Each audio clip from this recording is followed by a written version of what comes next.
Hola, mi nombre es Yutsibel Laureano y les estaré hablando sobre los principios de contabilidad. Los principios de contabilidad generalmente aceptados son un conjunto de reglas y normas necesarias para la correcta contabilización del patrimonio y demás elementos económicos de una empresa. Su finalidad es emplear criterios uniformes que permitan la elaboración de los instrumentos contables.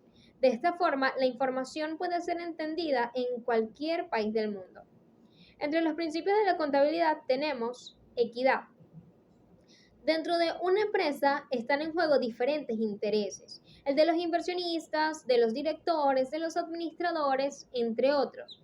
Por lo tanto, este principio nos dice que en la contabilidad no deben prevalecer los intereses particulares, sino reflejar todos los intereses relacionados con la operación económica.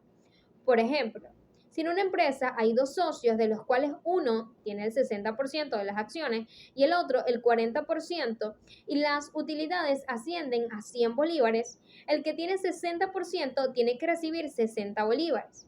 De igual manera, el que tiene 40% de las acciones debe recibir 40 bolívares. De esa manera, se estaría repartiendo las utilidades de los accionistas equitativamente. Otro principio es el ente. Dentro de la contabilidad, la empresa debe ser tratada como una persona o ente independiente, donde los accionistas o dueños son tratados como terceros. La empresa o ente tiene derechos y deberes reconocidos en las normas legales y por los organismos que la gobiernan. Por ejemplo, si yo soy dueña de una peluquería y quiero comprarme un carro, puedo gastar el sueldo que me corresponde de la empresa. Es decir, la empresa no asume mis gastos personales porque soy considerada como tercero. Otro principio son los bienes económicos. Los estados financieros se refieren siempre a bienes económicos, ya sean materiales o inmateriales, que posean valor económico y por ende son susceptibles de ser valuados en términos monetarios. Por ejemplo, como bien inmaterial puede ser la marca Adidas, ya que al ser reconocida puede ser valuada en términos monetarios porque le traerá más ganancias a la empresa si la adquiere. Y por el lado de los bienes materiales, un ejemplo serían las maquinarias de una empresa, las cuales se valoran por su precio de adquisición. Otro principio es el de moneda común. Este principio establece que para registrar los estados financieros se debe de tener una moneda común, la cual es generalmente la moneda legal del país en que funciona el ente. En este caso, aquí en Venezuela, es el bolívar. En aquellos casos donde la moneda utilizada no constituya un patrón estable de valor debido a las fluctuaciones que experimente, no se altera la validez del principio, sino que se corrige mediante la aplicación de mecanismos apropiados de ajuste. En Venezuela, la mayoría de las empresas tienen dolarizados los precios de sus productos debido a la hiperinflación. Y lo que hacen es convertir el precio a bolívares dependiendo de la tasa del dólar. Incluso establecen un sueldo para los trabajadores en dólares, pero que es transferido en bolívares. Es decir, que utilizan el dólar como moneda de referencia, pero la mayoría de las transacciones las ejecutan en bolívares. Esto es para protegerse de la inflación. Otro principio es de empresa en marcha. Se refiere a todo organismo económico cuya existencia personal tiene plena vigencia y proyección futura. Es decir, que se basa en la presunción de que la empresa continuará sus operaciones por un tiempo indefinido y no será liquidado en un futuro previsible, al menos que existan situaciones significativas como continuas pérdidas, insolvencias, entre otros. Por ejemplo, si una empresa constructora ha firmado un contrato de colaboración empresarial por 2 años con una empresa de máquinas pesadas y otra constructora también quiere aliarse con la primera por las máquinas que posee, puede hacerlo, ya que puede observarse la vigencia de 2 años del contrato que tiene la primera empresa. Ahora, en el caso de que una compañía cierre alguna de sus sucursales y continúe con las otras, la empresa también sigue siendo negocio en marcha porque no afecta la capacidad de producción del negocio. Caso contrario sería que de repente el gobierno impusiera una restricción a la fabricación, importación, exportación, comercialización y venta de un producto que se fabrica en una empresa. Si este es el único producto que la compañía fabrica, la compañía ya no será un negocio en marcha. Otro principio es la evaluación al costo. Este establece que los activos y servicios que tiene un ente se deben registrar a su costo de adquisición o producción. Para establecer este costo se deben tomar en cuenta los gastos de transporte y fijación para su funcionamiento. Por ejemplo, si una empresa adquirió una máquina para fabricar galletas y le costó $3,000, pero como la trajeron de Estados Unidos, se gastó $1,200 en transporte y para fijar la máquina en la empresa, para su funcionamiento cobraron $300, en los estados financieros, la evaluación de la máquina debe ser de $4,500. Otro principio es el ejercicio. Este principio se refiere a que los resultados de la gestión se miden en iguales intervalos de tiempo, para que así los resultados entre ejercicio y ejercicio sean comparables. Otro ejemplo, otro principio, es el devengado, que significa reconocer y registrar en cuentas a determinadas fechas eventos o transacciones contabilizables. En la aplicación se registran los ingresos y gastos en el periodo contable al que se refiere, a pesar de que el documento de soporte tuviera fecha del siguiente ejercicio o que el desembolso pueda ser hecho todo en parte del ejercicio siguiente. Por ejemplo, si consumo agua en el mes de enero, pero el recibo me llega en el mes de febrero y por lo tanto pago en el mes de febrero, debo contabilizar como egreso el consumo de agua en el mes de enero, porque es ahí donde se consumió. Otro caso sería el de venta de mercancía. La empresa está obligada a reconocer un ingreso dentro de su contabilidad en el momento en que entregue la mercancía a su cliente y éste la acepte. Otro principio es el de objetividad. Para obtener registros objetivos, los cambios en el patrimonio deben medirse y registrarse objetivamente tal como se presentan en la realidad y a la brevedad posible, sin encubrir u ocultar hechos para favorecer algún interés.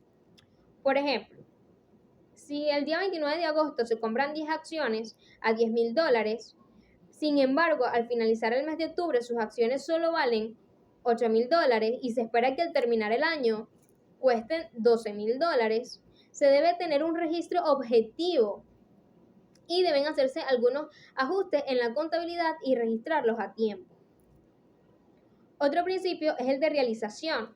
Los resultados económicos solo deben contabilizarse cuando queden realizados a través de medios legales o comerciales, como actas, documentos, entre otros, donde se toman en cuenta los riesgos de todo negocio. No se permite las promesas o supuestos, ya que estos no toman en cuenta los riesgos y no se saben si los términos del negocio se van a realizar o no. Otro principio es la prudencia. Significa que cuando se deba elegir entre dos valores por un elemento de activo, se debe optar por el más bajo.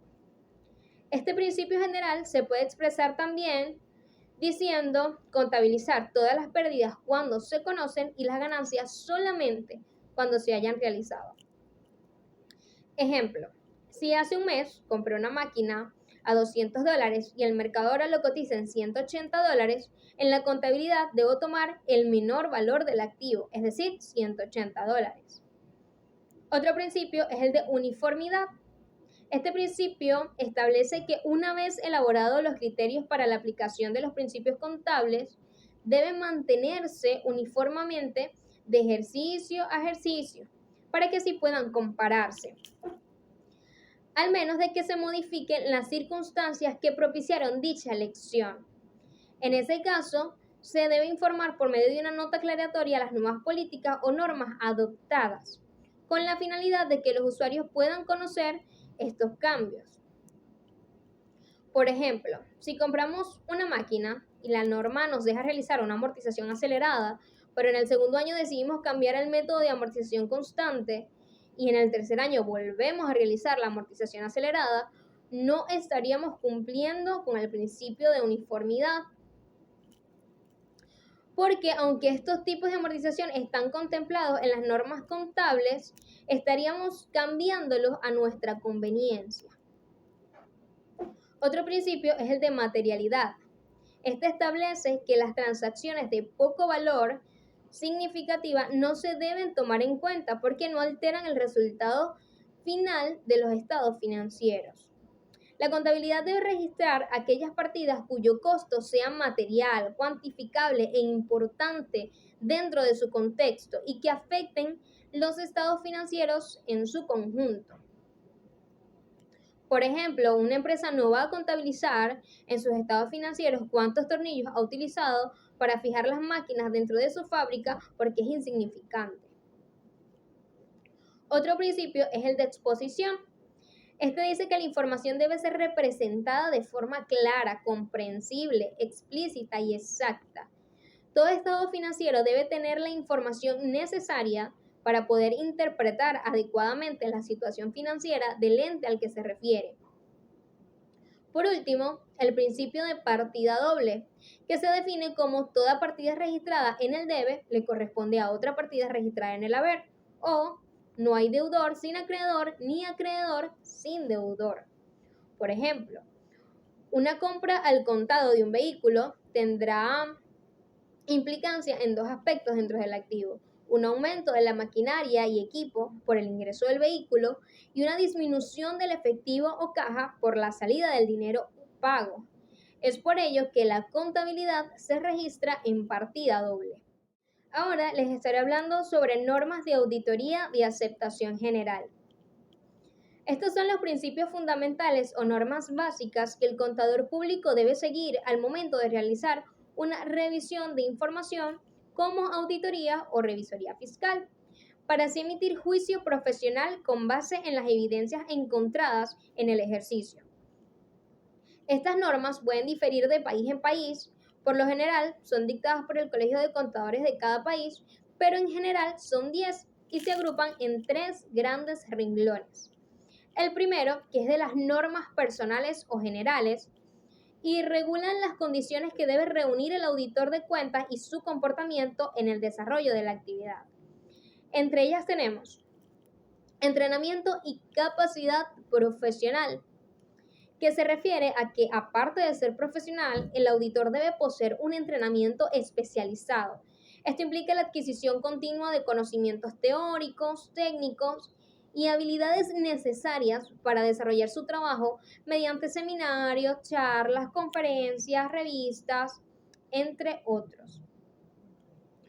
Otra norma es la independencia. Esta norma prescribe que el auditor debe mantener una actitud mental independiente, libre de influencias y presiones que comprometan su juicio profesional. Estos también deben evitar situaciones que puedan llevar a terceros a dudar de su libertad.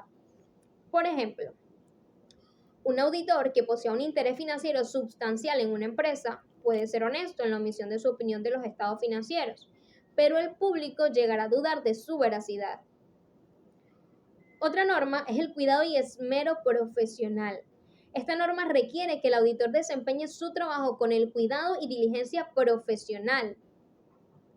La diligencia profesional impone la responsabilidad de hacer las cosas bien, estableciendo una oportuna y adecuada supervisión a todo el proceso de auditoría. El segundo renglón es de las normas relativas a la ejecución del trabajo. Su fin es determinar los medios y las actuaciones que aplican al auditor en su ejercicio. Entre ellas tenemos planeación y supervisión. La auditoría debe ser planificada apropiadamente y el trabajo de los asistentes del auditor, si los hay, debe ser debidamente supervisado, ya que el nivel de confiabilidad que se pretende obtener de los auditores dependerá de eso. Estudio y evaluación del control interno. Se deben estudiar y evaluar apropiadamente las estructuras del control interno para establecer el grado de confianza que merece y, consecuentemente, para determinar su naturaleza, alcance y la oportunidad de los procedimientos de auditoría. Por ejemplo, un sistema de control interno bien desarrollado podría incluir control de presupuesto, costos estándar, reportes periódicos de operación, entre otros. Otra de las normas es la obtención de la evidencia suficiente y competente. Debe obtenerse evidencia mediante la inspección, observación, indagación y confirmación para proveer una base razonable que permita la expresión de una opinión sobre los estados financieros sujetos a la auditoría. Ahora, en el tercer renglón es de las normas relativas a la preparación de los informes. El dictamen de un auditor es el documento por el cual un contador público, actuando en forma independiente, expresa su opinión sobre los estados financieros sometidos a su examen. La importancia de este dictamen ha hecho necesario el establecimiento de normas que regulen la calidad y los requisitos para su adecuada preparación. Está compuesto por 4 normas. Aplicación de principios de contabilidad generalmente aceptados, donde el dictamen debe expresar si los estados financieros están presentados de acuerdo a los principios de contabilidad generalmente aceptados. Obviamente esto requiere que el auditor conozca los principios de la contabilidad, incluyendo su aplicación. La segunda norma es la consistencia en la aplicación de los principios de contabilidad. Para que la información financiera pueda ser comparable con ejercicios anteriores y posteriores, es necesario que se considere el mismo criterio y las mismas bases de aplicación de principios de contabilidad generalmente aceptados. En caso contrario, el auditor debe expresar con toda claridad la naturaleza de los cambios habidos. También, otra norma es la revelación suficiente. A menos que el informe del auditor lo indique, se entenderá que los estados financieros se presentan en forma razonable y apropiada. Toda la información necesaria para mostrarlo e interpretarlo apropiadamente. Por último, está la norma de opinión del autor. El propósito principal de la auditoría a estados financieros, como bien lo dije antes, es la de emitir una opinión sobre si presentan o no razonablemente la situación financiera y los resultados de operaciones. Pero también puede presentarse el caso de que a pesar de todos los esfuerzos realizados por el auditor, se ha visto imposibilitado el de dar una opinión. Entonces el auditor se verá obligado a abstenerse de opinar. Objetivos. Las normas de auditoría son los requisitos mínimos de calidad relativos a la personalidad del auditor, al trabajo que desempeña y a la información que rinde como resultado de dicho trabajo. Sus objetivos principales son: determinar las normas de auditoría a que se deberá sujetarse el contador público independiente que emita dictámenes para terceros, con el fin de confirmar la veracidad, pertinencia o relevancia suficiente de información de su competencia. Comprobar procedimientos de auditoría para el examen de los estados financieros que sean sometidos a dictamen de contador público. Establecer procedimientos a seguir en cualquier trabajo de auditoría en sentido amplio que lleve a cabo el contador público cuando actúa en forma independiente. Alcance. El alcance de las normas de auditoría se constituyen en los principios y requisitos que deben observar necesariamente los auditores en el desempeño de sus labores durante todo el proceso de auditoría, cuyo cumplimiento garantizará un trabajo profesional y una opinión técnica. En general, se puede agrupar las normas de auditoría en 3 categorías: las normas generales, normas de trabajo de campo y normas de presentación de informes. El alcance comprende las áreas de trabajo, procesos, requisitos del sistema, materias, temas, segmentos o actividades que sean objeto de las mismas. Generalmente incluye una descripción de las ubicaciones físicas, unidades organizativas y así como el periodo de tiempo cubierto. Contenido. Las normas de auditoría incluyen requisitos y objetivos, y es obligatorio para cualquier auditor tener conocimiento claro sobre el contenido completo de cada una de las normas internacionales de auditoría para conocer los objetivos y aplicar los requisitos de forma adecuada. Se pueden agrupar en varios grupos. Primero, principios y responsabilidades globales, que da a conocer los objetivos generales del auditor independiente y conducción de una auditoría, entre otros. Planificación, riesgos y respuesta. Da a conocer la planeación de auditoría de estados financieros, importancia relativa en la planeación y realización de una auditoría. Y además, respuestas del auditor. Evidencia de la auditoría. Confirmaciones externas, procedimientos analíticos y muestreos de auditoría. Es lo que da a conocer esta etapa.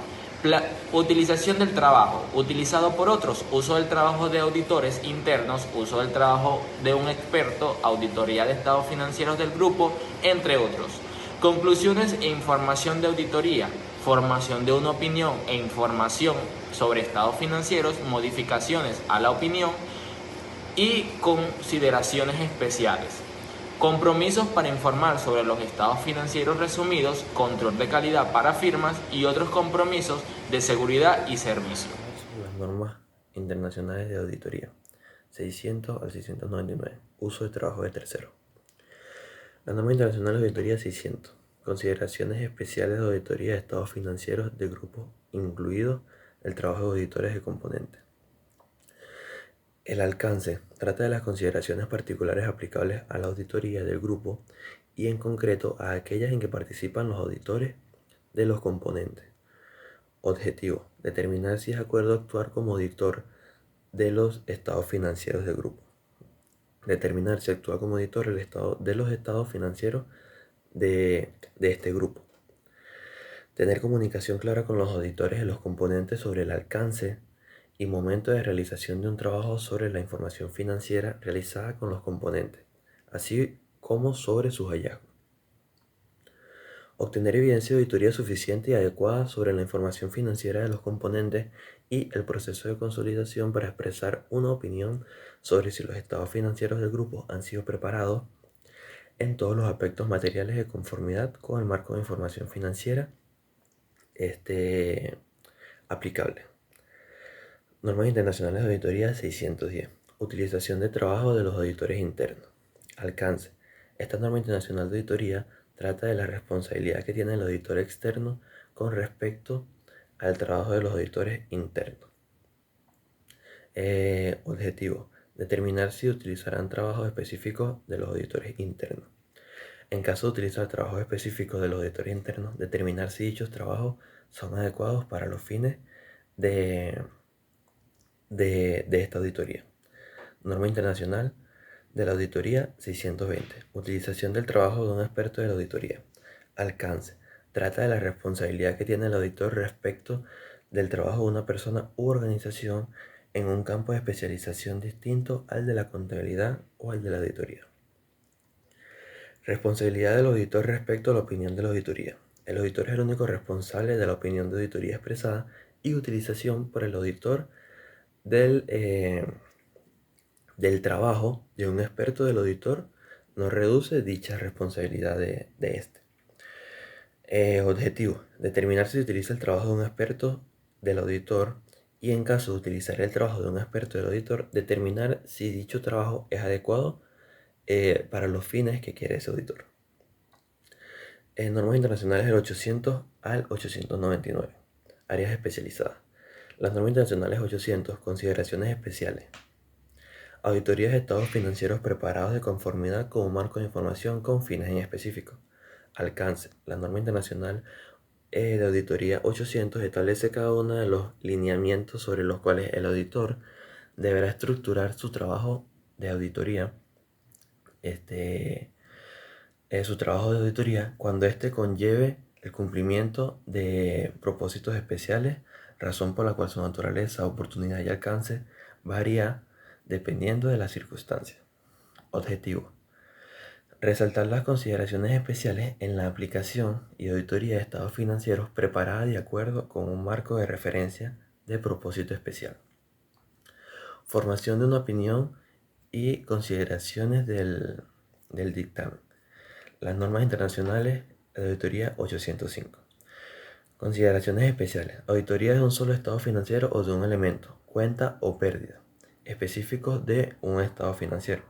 El alcance de la norma internacional de auditoría 805 incluye las consideraciones especiales que deben obtener en cuenta un auditor revisor fiscal ante la auditoría de un solo estado financiero. Elemento, cuenta o pérdida específica, en lo que respecta a la aceptación, planeación y realización del encargo. Objetivos. Resaltar las consideraciones especiales en la aplicación en una auditoría en un solo estado financiero o de un elemento, cuenta o pérdida. Formación de una opinión y consideraciones del dictamen. Normas internacionales 810. Encargos para informar sobre estados financieros resumidos. Encargos para informar sobre sus estados financieros resumidos. Alcance. Esta norma internacional de auditoría trata sobre las responsabilidades del auditor relacionadas con un trabajo para dictaminar estados financieros. Su objetivo, determinar si es apropiado aceptar el trabajo para dictaminar los estados financieros resumidos. Determinar si este trabajo sirve para dictaminar sobre los estados financieros. Formar opinión sobre los estados financieros resumidos con base a una evaluación de las conclusiones sacadas de la evidencia. Y por último, expresar claramente su opinión a través de un dictamen por escrito que también describa la base para esa opinión. Mi nombre es Ángel Torres y voy a hablar acerca de los aspectos generales de la auditoría de criptoactivos. Un criptoactivo, en tanto, es un tipo de token especial que es emitido y comercializado dentro de una plataforma blockchain.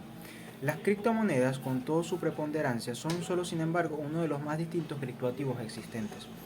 En resumen, entendemos que los activos virtuales reúnen las siguientes características. Primero, su valor está representado electrónicamente. Es utilizado entre el público como medio de pago para todo tipo de actos jurídicos. Únicamente se pueden transferir electrónicamente. En territorio nacional no se consideran moneda de curso legal o divisas. ¿Qué dicen las NIF sobre los criptoactivos y criptomonedas? El Comité de Interpretaciones NIF, Criptoactivos y Criptomonedas, considerados por última vez en 2019, concluyó que la NIC 2 inventario se aplica a las criptomonedas cuando se mantienen para la venta en el curso normal del negocio. Si la NIC 2 no es aplicable, una entidad aplica la NIC 38 a las tenencias de criptomonedas. La NIC 2 define inventarios como activos mantenidos para la venta en el curso ordinario del negocio, en el proceso de producción para la venta o como materiales o suministros para ser consumidos en la producción o prestaciones de servicios. La NIC 38 se refiere a activos intangibles, que define como cualquier activo no monetario identificable sin sustancia física. Debido a que los criptoactivos y las criptomonedas no se tratan como moneda de curso legal en ningún territorio, y ciertamente no lo hacen las Naciones Unidas u otros organismos globales, no cumplen con la estricta definición de efectivo de las NIF, como se establece en la NIC 32. Tratamiento contable de la tenencia de criptoactivos en Venezuela. Venezuela es uno de los pocos países que mantiene un tratamiento contable para la tenencia de los criptoactivos.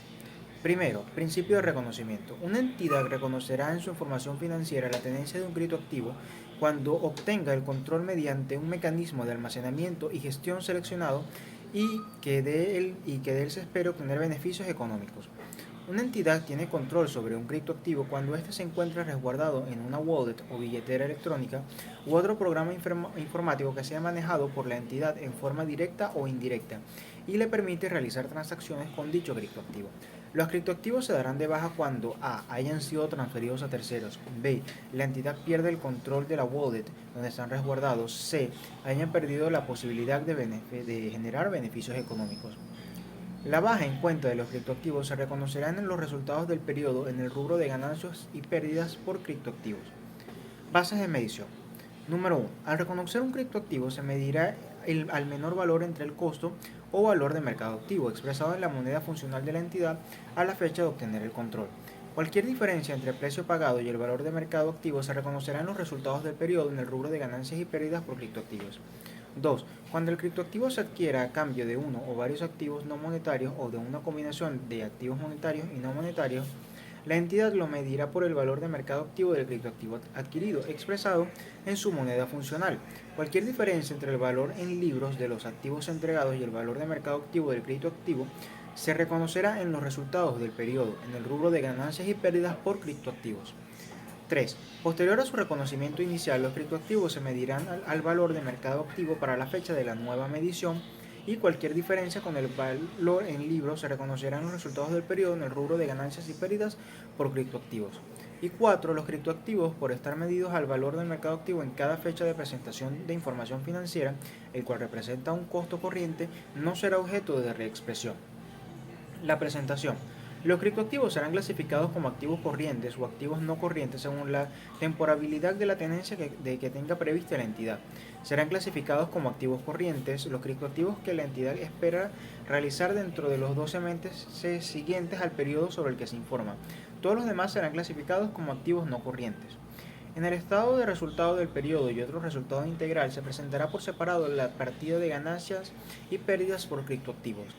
En el resultado del periodo, la partida ganancias y pérdidas por criptoactivos acumulará los cambios de medición de los criptoactivos que ha adquirido la entidad y los resultados por la baja en cuenta de esos criptoactivos.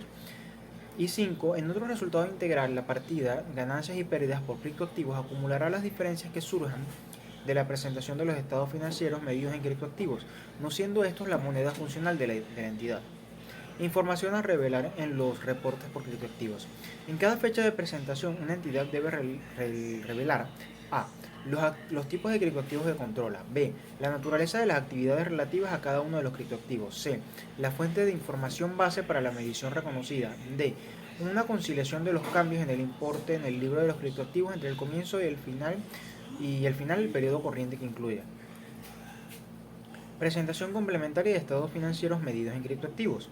Cuando sea requerida la presentación de estados financieros medidos en criptoactivos, no siendo estos la moneda funcional de la entidad como información complementaria a los estados financieros de propósitos generales preparados de acuerdo con BENIF en la fecha de presentación o en fecha intermedia, la entidad utilizará el siguiente procedimiento. Si la moneda funcional de la entidad no es la de una economía hiperinflacionaria, A. Los activos y pasivos deben ser convertidos al valor de mercado del criptoactivo a la fecha del estado de situación financiera. B. Los ingresos y gastos deben ser convertidos al valor del mercado del criptoactivo vigente a la fecha de la transacción, aunque en algunos casos pudieran utilizarse valores de mercados promedios mensuales o anuales. Los aportes de capital serán convertidos al valor de mercado del criptoactivo vigente en el momento del aporte o reconocimiento como capital. Y D. Cualquier diferencia resultante de aplicar este procedimiento deberá ser reconocida en el estado de otro resultado integral en la partida ganancias y pérdidas por criptoactivos. Muchas gracias.